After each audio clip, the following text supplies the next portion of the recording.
I'm soon going to be launching the Patients Getting Paid online course that will teach you how to get paid because of your illness, not despite it. Are you interested in doing patient advocacy work, but you don't know where to start? Want to learn about how to find online remote gigs or learn to create your own? I wish somebody would have created this roadmap for me. I spent a lot of time and energy and money figuring it all out. I want you to be able to leapfrog over all that stuff and get to the good stuff, getting paid for sharing your story. In my new course, Patients Getting Paid, I'll be sharing my experience and my resources on how to create an income online that lets me take good care of myself. Want to learn how I did it? Want a list of resources, places to look for online gigs, and templated emails with what to say? It's in there.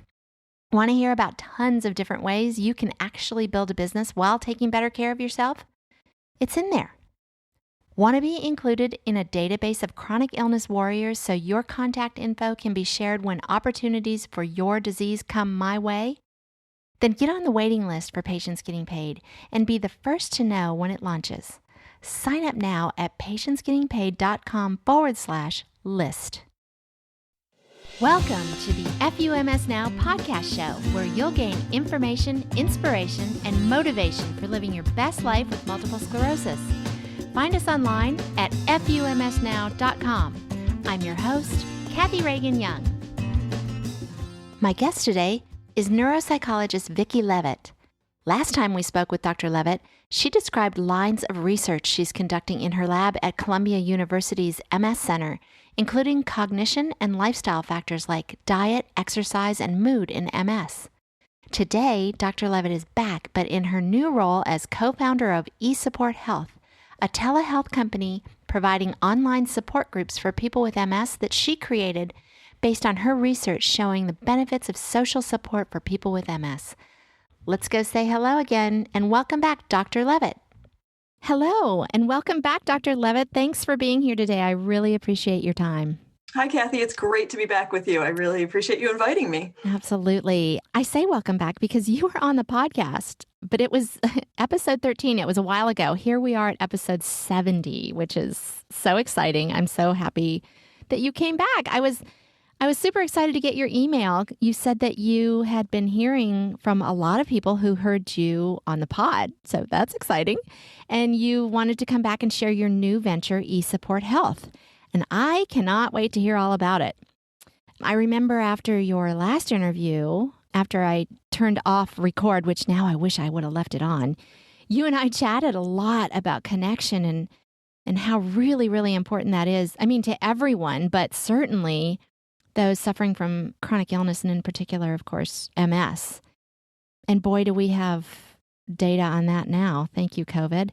And that's what this eSupport Health is all about. So very timely. I'm just going to kind of let you riff on eSupport Health. And I mean, I've looked into it. It looks fantastic. But I'll let you tell the community all the details, and I'll just kind of jump in with some questions if that's good with you.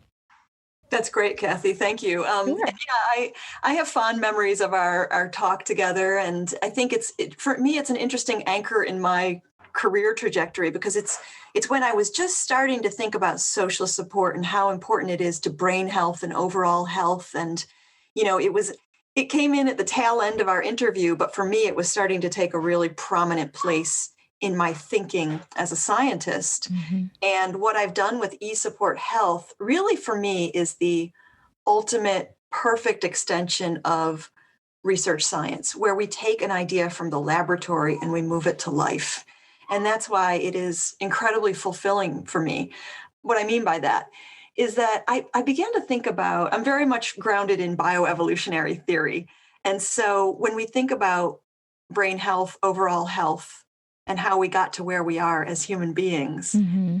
social behaviors and adapting social behaviors that are very complex, things like cooperation, competition, division of labor, these behaviors became essential for our survival as a species, right? Mm-hmm. As soon as we became meat eaters, we had to work together because you can't Right. kill a woolly mammoth over there and get it back to the campsite alone. By yourself. Right. You got to convince your friends to come Yeah. with you. That's right. And then you got to convince your friends not to kill you and eat it themselves when they get there. Right. So it's a lot, Wow. right? Yeah. Very vivid, right? Um, so, so where I get to with that is if these complex social behaviors brought us to the point of having the brains that we now have, will our failure to maintain social behaviors lead to the demise of our brain? Oh my gosh. It makes sense, Wow. right? Yes. And it's scary. Well, I don't think it's scary because Okay. I don't think we're going to lose the need for social connectedness. And I think that this moment we're in right now is really reinforcing that. Yeah. I think all of Right. us feel horrible Yes. by what's happening Yes. because of our lack of abilities to socially connect, not just see our friends and see our family and go hang out in bars and restaurants, but interact with strangers and have the Right. abundance of stimulation that comes with walking in the world and seeing each other and hearing each other and smelling each other and touching each other. It's Right. integral to our survival as Yes. humans. Yeah, it really is. And I feel that so much. It's kind of crazy to me. When all of this COVID lockdown stuff started, I thought, well, certainly I, better than others, will handle this because I've been working from home for years now. And, I have sort of self isolated, not meaning to isolate, but I mean, just in terms of I work from home. I work here, I live here, everything is here. So certainly this won't affect me to the degree that it's going to affect a lot of people, which I think was true for the first probably month or so. Mhm. And I remember thinking, whoa, like this is more than I've expected to feel. This is really getting heavy, Yeah. and that was about 7 months ago. So, oh my Yeah, no, I think social support for us is like water and sunlight for flowers. Without it, we're all just kind of wilting. And Yes. and and it's okay to validate that, to say, yeah, this is traumatic for us. We need to Yeah. be together again, and we will. Yeah. Um, but to bring that to MS now, because Right. I see the world through MS colored lenses because Yes, of you what I do do. and my passion. And so they're orange, of course, those lenses. Which is a good color. Um, so as I became really fascinated by this idea in my research world, which can become very ivory tower if we let it, because we can be Mm. consumed by curiosity, even when and if it may not relate to people. But I want that to never happen to me. So I Oh. started to go into the clinic where I see patients one day a week and just ask them, like, how's your social support? Mm.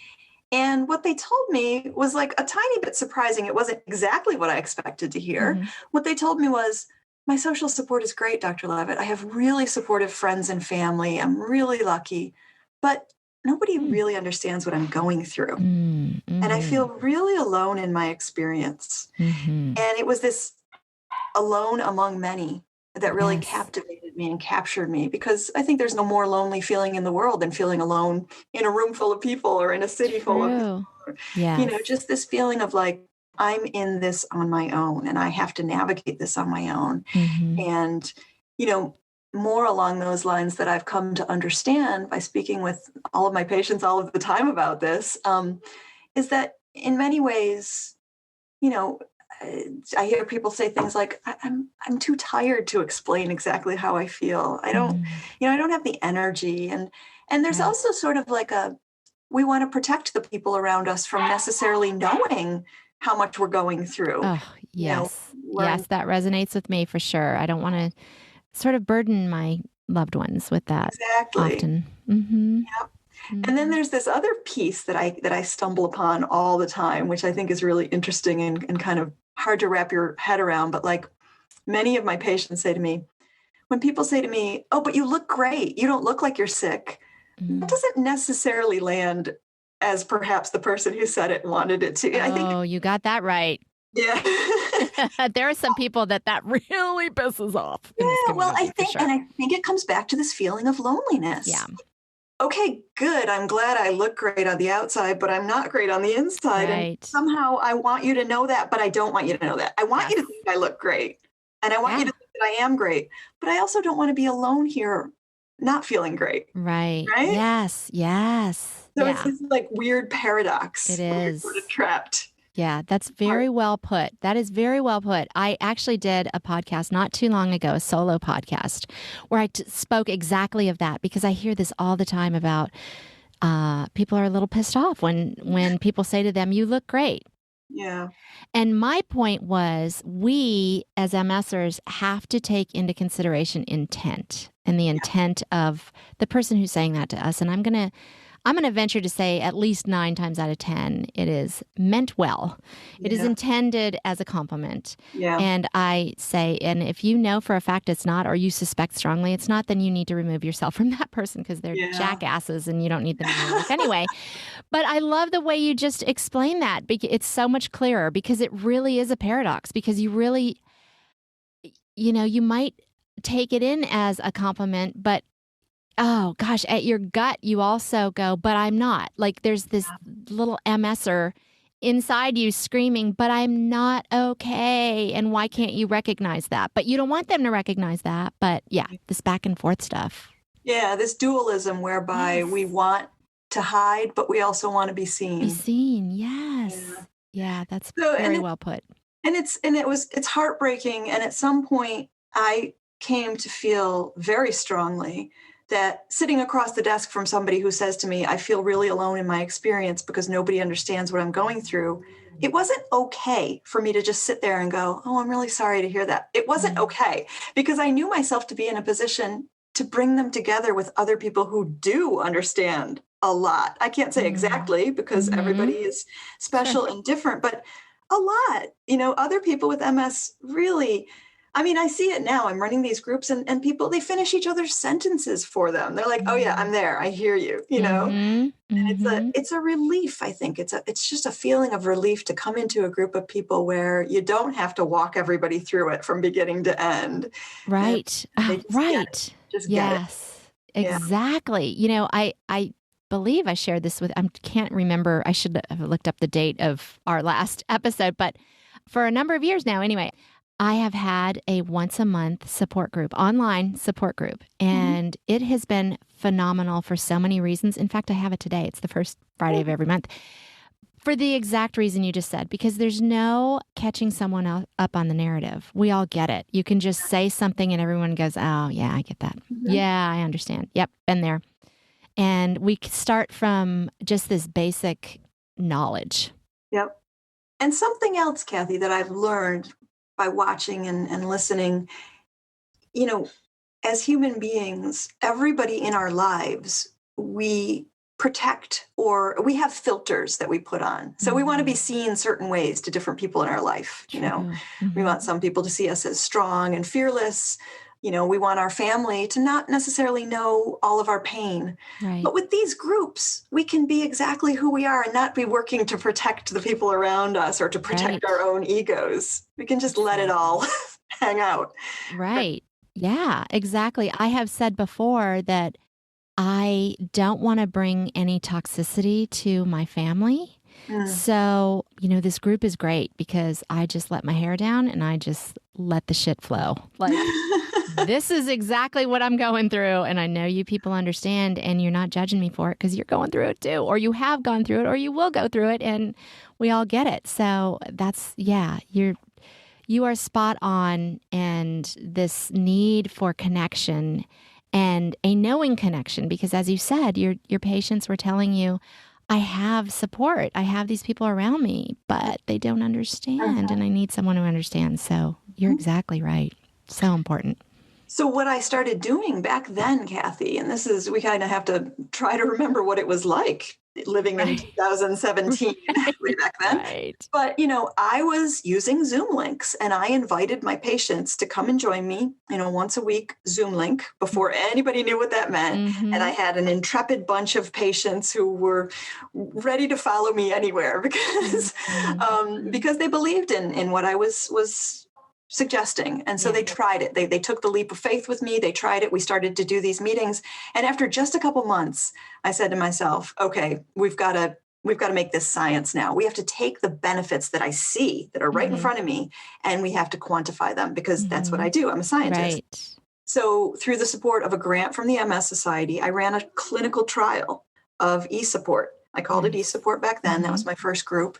And I wanted to see whether participation in these online groups would result in quantifiable benefits. Mhm. And my outcomes that I chose were depression and loneliness because I Mm. thought, what's going to get better here? Right. I'm just going to take a hazard a guess. Yeah. And we had positive results of that initial trial. We published the paper. I think we published the paper on Halloween Day, 2019. So, Okay. and then as an outgrowth of that trial, something interesting happened. I think you're going to like this. One week, one of the patients in one of my groups said, I've been meaning to join the gym. And we said to her, oh, okay, we'll do it and come back and tell us next week. We're going to check on you. And so the following week, she came back and she said, I did it. I joined the gym. Like, I couldn't wait to tell you guys. Uh-huh. And I was all, oh, that's so cool. We motivated you and you did it for us. And this other group member said, yeah, Dr. Leavitt, that's a thing. It's called accountability. And I was like, huh? Yay. So she's like, yeah, in my company, we have a set of accountability partners that we have to, be accountable to. And it's a motivational thing. And this was like a business world thing that I hadn't really thought about before. But all of a sudden I was like, that's it. And the thing missing is, link. It all comes back to social support and being social animals. Yes. We're motivated by each other. It's competition, cooperation, drive, attraction, all of that. If you take all that and leverage it to motivate sustainable behavior change, because look, who's going to exercise? It's so hard. Thank you for saying that. You are so right. I know, honestly, if my kids weren't home doing school from home right now, I would be a lump. I'm confident I would be a lump. It's so much nicer to lie around. I mean, come on, who are we kidding? It is. And there's never been more options on the TV. Let's be honest. I have Hulu and Netflix. There's so many good things to watch right now. Right. Yes. So, you're right. And, here's the thing, too. There's like a mountain of wonderful, beautiful, elegant research about the benefits of exercise for people with MS. And I think it's been done by top-notch scientists, and it's rigorous and it's compelling, but it's not compelling enough. It's not going to get the job done. That's right. That is exactly right. Also, I will say that those of us who have done the exercise thing also have then our own mountains of research, because there's no denying you feel better. You feel better. And that isn't even enough. Yep. It's true. So, Kathy, what this little observation led to was the development of my next intervention, which we call eFit. Now, eFit is a group that comes together for weekly Zoom meetings of people with MS who have a shared goal of increasing their physical activity. Excellent. And we ran a trial of that. And I can tell you that yesterday I submitted the manuscript to a journal reporting positive results. And that is that we showed after 12 weeks of taking part in this intervention, people's physical activity levels increased. And their depression went down and their loneliness went down. So, by the way, we folded in a support group, right? Because that's what it is. It's a support group. Right. The very first patient who came to this group, the very first thing she said to me was, I'm really glad to be part of this group because I'm not a support group type person. Oh, yeah. And I was like, oh, honey, guess what? You're in a support group are now.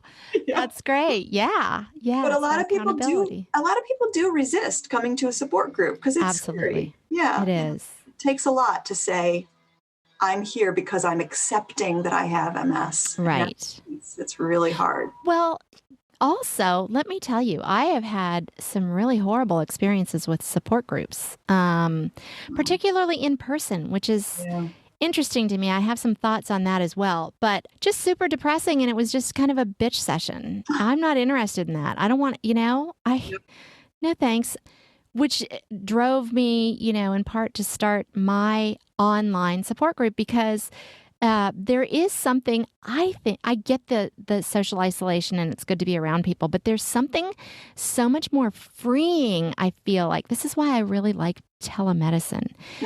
On the few occasions that I've had telemedicine appointments with doctors during COVID, I felt so much more free and relaxed, I think because I was at my home. I was in my comfortable surroundings.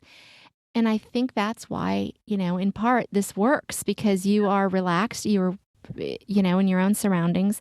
The other thing too, and I don't know how that would fit into what you're doing, but what I really liked about a doctor that I saw that was very observant, he saw my dog walk by. So now he knows I have a dog. And there was another, point of contact there, and he mentioned his dog, and it just personalized everything. And he said, "Do you get out and take that dog for a walk?" And I thought, brilliant. Like brilliant. You're using everything that you're seeing here to benefit me. And I'm comfortable because I'm home. And yeah, it's kind of treating as on a whole, as opposed to just seeing me sit across from you in your office. Yeah. And Kathy, what you're saying is exactly how I was thinking in 2017. So while the rest of the world retrofits what they do to meet the constraints of a Zoom meeting. Right. Zoom meeting was the starting point for my eSupport groups because I thought it was ideal for many of the reasons that you're describing. It just makes things more accessible to people who might, look, and I always say this, when you take the going to out of going to therapy, you lower the bar to entry and you lower a lot of the resistances, So now true. people don't have to ask for time off from their boss. They don't have to find childcare. They don't have to find parking. They don't, they just come from the safety and security and comfort of their home. And then the other part that I love is what you said. Support groups are scary because walking into a room and frankly seeing wheelchairs and walkers and maybe things that you yourself don't need can be really intimidating. But in the Zoom meeting, we only see so much of each other. Exactly. And we therefore get to know each other based on who we are, not what we have. Yeah. And no preconceived notions either. I mean, you're seeing from chest up. And so you're really seeing, I'm using my air quotes here, but the talking head, which is what's most important in this conversation anyway. So you don't need to be judging anything and coming up with a preconceived notion. Let's talk to each other. Exactly. It's a nice way to get to know each other. Yeah. And I think that when people can come together in a space where they feel safe and there's mutual respect and trust, that's when meaningful connections can happen. Right. And that's what these eSupport groups are about, because I think that not only do we need to connect with each other, as we said in the beginning of this, but we need to connect in a meaningful way. We need to find common ground. I think that's never before been as clear as it is now. We need to find the parts of each other that we share in common and stop thinking about the tiny details around the edges where we differ. Right. We're all more alike than we're different. So true. And that's what these groups are about. That's so great. And so in terms of accountability, which I just think is brilliant and so important, do you build in sort of goal settings and then check-ins for that? Right. So with the traditional eSupport groups, so let me talk about the company for a second by way of answering your question, because I love your questions. So after running these trials in my lab, I was talking about this all the time to everybody in my life because I was really excited. I was really excited about what I saw. And again, I love that. It to me, it was the most fulfilling thing I've ever done in my career. And one of the people in my life who I've known for a very long time said to me, "This is a great idea. Let's build a company." And that was kind of like mind blowing for me. Like, wait a minute, I'm not wired to run a company. But I knew as soon as he said it, I knew if I really want to reach the people who can benefit from this, I'm limited in my capacity, here at the medical center at Columbia. And so I'm going to have to take this leap, and it's scary and it's hard and it's a ton of work. And I'm still on the faculty at Columbia, and I'm still, supported by them. We licensed the intellectual property. We did everything in a completely transparent fashion. We have nice support from everybody there to do this, to launch this. But we formed the company just about a year ago, and we're moving forward to deliver this to people with MS beyond the participants in my trials. Right. And so we have a number of different products, if you will. Now I'm using the air quotes, but and I don't like to think of it that way. But let's this is the right that we live in. We have traditional eSupport groups, which are support groups held online, and they're all moderated by licensed therapists who specialize in MS. Brilliant. this is a piece that I've learned is very important, because what patients say is, I went to see somebody, like I went for one-on-one therapy, and my therapist really didn't know much about depression. So we had to spend the first few sessions, me sort of educating her around MS. And like, that's tiring. Yeah. Oh, so true. Right? Yes. And then, I think that one-on-one individual psychotherapy can be great, but sometimes it doesn't quite hit the nail on the head when the way that you're feeling is isolated and alone, and like your therapist has been trained to be empathetic, but your therapist may or may not, and probably does not have MS. So that's not what you're getting from that person. Yep. So that was really the impetus for creating something. Also, just because, Kathy, when I see a patient who so clearly is depressed and needs some help, it's very hard, very, very hard for me to say, to make a recommendation for psychotherapy, because I know that I'm putting that person at their lowest point, at the beginning of a trajectory of like struggle that nobody at their highest point would want to deal with. Finding a therapist is freaking hard, right? It is. Yes. So true. Not only you're hoping to find somebody who takes your insurance, you're hoping to find somebody who doesn't have a wait list. And then, and you're hoping that person might know something about MS. Forget about the fact that you're hoping to make a magical special connection with that person. Yes, exactly. You get through all of that, and then you meet them and you go, oh yeah, you don't get me. And there's no connection. And then you have to start over. Yes. Yes. Oh God. It's so it's almost stress. Not worth it. Right. Yeah. It is. Right. Yeah. So I wanted to come up with a solution to that. What am I going to tell that patient who's depressed? How can I help that person right now in a way that's practical and pragmatic, accessible, acceptable, affordable, right? So I love all those. All good things. So what we did with eSupport was we created a subscription plan whereby you can join. So first of all, you get your first month free. And that's like a COVID special right now, because we want to bring people in so that they can feel it and see it and learn and find out if they like it before we take a penny from them. Excellent. And I think that a month is, that's 4 sessions. And I think that's a good. Okay. So it's weekly. Okay. Is it an hour? Is it 45 minutes? They're 45-minute sessions. 45 minutes. Okay. Nice. So we have this subscription plan where you can buy into a month, 3 months, or a year. And depending on which plan you get, the cost per session, we managed to get down to below a typical copay. Nice. And that for me, frankly, it's very hard for me to charge people money when they're struggling in so many ways.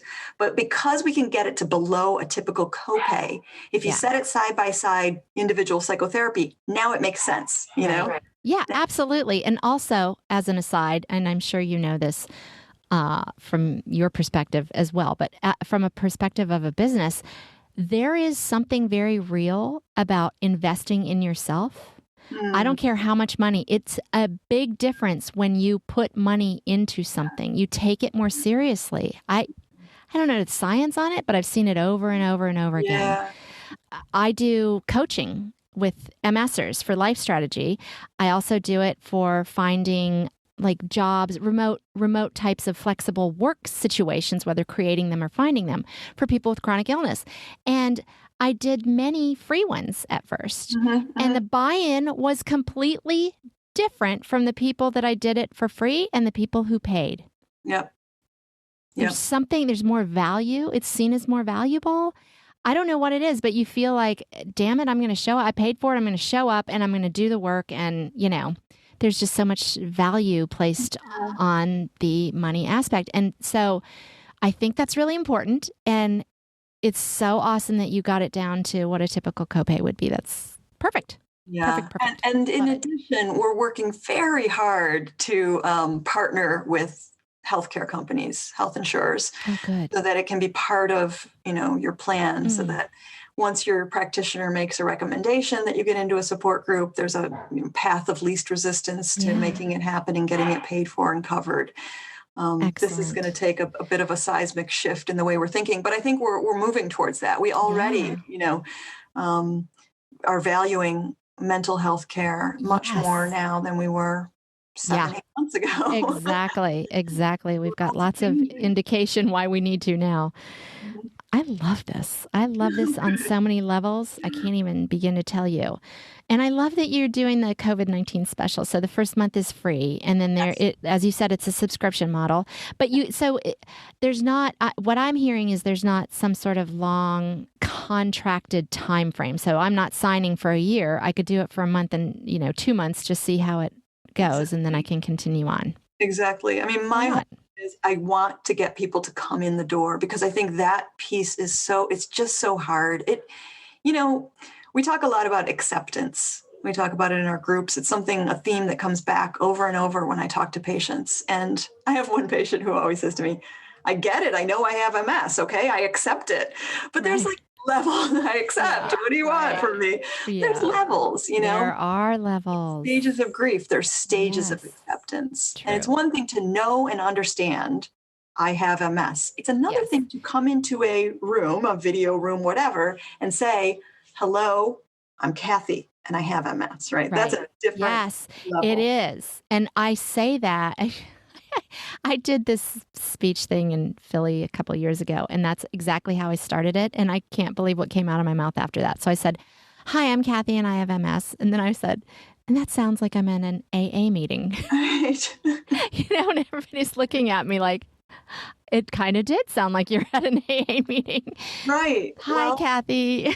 We're sorry about your MS. Listen, there's a reason for that. There's something to that. The reason that people stand up at the beginning of an AA meeting and say, hello, I am, and I'm an alcoholic, is because you must accept it. And that's your way, right? Right. When you accept it in an arena in front of a group of people, they're your witnesses, they see you. And you're owning it. Critical. Yeah, you own it. Yeah, like you own this diagnosis. Well, okay, so I know that people are going to wonder, as I do, is there any software to download? Like, how tech savvy do you have to be to do this? I'm glad you're asking. Hello, Cogfog. I want to reinforce how very, very simple this is. And also to say that in my course of running now 3 clinical trials, of the various aspects of eSupport, we've had 0 people who couldn't access the technology. So it's a very simple, you get an email the morning of your meeting with a link, and then you click the link and then you're in, and it's Zoom. Perfect. Yeah, we really, that's so critical. And I think because I've been working with this population for a decade now, it's something that I knew, we have to make this simple. We have to make it easy for people. I mean, look, people with MS are people like any other. We want things to be easy and simple. We can't deal with extra burden. So it's designed to be very clean and very simple. Excellent. So looking on your site, I saw that your research shows benefit of social connection for brain health. Can you talk to that a little bit? Yeah. I mean, the big overarching theme of the work that we do in my laboratory is identifying these factors that contribute to optimal brain function, right? How can we all use our brain the best? Right. And keep it healthy and keep it how can we be proactively working to make it, keep it healthy? Yeah. Right. I always talk about the brain as a limited capacity system. There's only so much we can do with it, right? That's the truth. Right. We can imagine that our brains are limitless in possibilities. Mm-hmm. That's a nice idea. Right. But it is finite and the capacity is finite. And so, we've looked at these various factors that contribute to brain health and protection of brain in the context of MS disease, which is attacking the brain. And the most common factors that always come up, and they're factors that are within our control to some degree, because I feel like, the genetic ship has sailed, right? We've got what we've got. Right. Good point. You get what you get. You don't get upset. But, right. So it's really like diet, exercise, sleep, proactive treatment of medical conditions is on the list. Ding, ding. And then social support. That's the factor that I really feel as though my lab has worked really hard to add to that list of traditional factors. Yeah, I like that you say that because I was checking off everything that you were saying. And then when you came to the social factors, that's not one that doesn't get top billing a lot. I wonder if it's getting more now. because people are recognizing on a bigger scale what this is doing to this entire world at this point. Well, I'll tell you something funny about that, Kathy. So about a year ago, I went to somebody who's like a supervisor in my group, and I told him that I wanted to write a grant to the NIH looking at the biopsychosocial factors related to social support in people with MS. And this person said to me, I don't think the NIH will be interested in that, probably the MS Society. And a week later, the NIH put out a special call for grants looking at biopsychosocial factors related to social isolation in any population. Oh my gosh. And I literally ran to this person's office and said, look at this. I bet. Oh, wow. That's great. So to your point, I think it is coming up on the radar. I think we are starting to recognize. And I always like to frame it the way I did with you in the beginning, because this is not like soft, fluffy science. This is like real. When we put it in a bioevolutionary context the way I did, it sort of seems undeniable. Of course. Of course we need to maintain social behaviors to maintain our brain health. Right. How could it be any other way? Yes. Yeah. Brilliant. Love. Yay. I just want to bring up a couple of stats that I find really impressive. In your clinical study, 88% of people were happier after just 12 weeks of eSupport, and 100% of eSupport participants after 12 weeks elected to continue meeting with their group. That speaks volumes. Yeah. That's amazing. We were excited about that. And we added a couple questions to my most recent trial. And we found out that 100% of people in the group said it was worth their time. And 100% of them said they would recommend it to a friend with MS. And here's an interesting one. We asked people whether they thought that being in the groups contributed to an improvement in any of their MS symptoms. And over half of them said that they did think that it did. Wow. So yeah, that's kind of compelling. I mean, now it's on me to figure out which ones, right? Right. That is super interesting. Oh, I can't wait to hear what you find. I'm going to hazard a guess. I'm going to say fatigue levels and cog fog, because they're so closely related. And this is just speaking from my experience. When I feel engaged, when I feel seen and heard, when I feel like, I always describe it like my soul has been filled, when I've spoken to someone, been with someone, whatever, that does that for me, I feel much more on point. I think I can think clearer. I am certainly more relaxed. My cog fog isn't as pronounced, and I have more energy. Like I feel, you can absorb other people's energy. And if you're with people that have energy above yours, you get some of theirs. And if it's someone that really loves you, so much the better. Yeah. So I'm going to guess when you delve into that, those are certainly going to be some of the symptoms that improve, because they certainly do for me. I just love this. I just couldn't love this more. I don't think you and I could agree on everything more, Kathy. Yeah, I know. I can't wait till this COVID is all done and I can visit you. I want to see your space there at Columbia, and maybe I'll do a video of it. But anyway, and I just want to hug you for everything you're doing for us. It's just such an exciting support platform that you've created. And, thanks for coming back on the pod to share your latest contribution to the betterment of our lives. Dr. Leavitt, you've dedicated your life's work to helping our community. And I just want to take this opportunity to say thank you from all of us. We appreciate what you've done and what you continue to do on our behalf. And please come back again and give us an update. I would love to, Kathy. Thank you for your kind words. And let me just mention that if anybody does want to look into Absolutely. Where do they find you? www.eSupportHealth.com. Perfect. And for anybody that's driving right now, don't drive off the road. I've got you with the show notes. You can just go to FUMSnow.com/podcast or FUMSnow.com/FUMS70, because this is the 70th episode, which blows my mind. Amazing. And all of the show notes will be there, and all of the clickable links for this show. So, Dr. Leavitt, thank you. I adore you, what you're doing for us. Thank you. Thanks for coming back. And I can't wait till you come back again and update us some more. Thank you so much, Kathy. Thank you. Take care. Take care.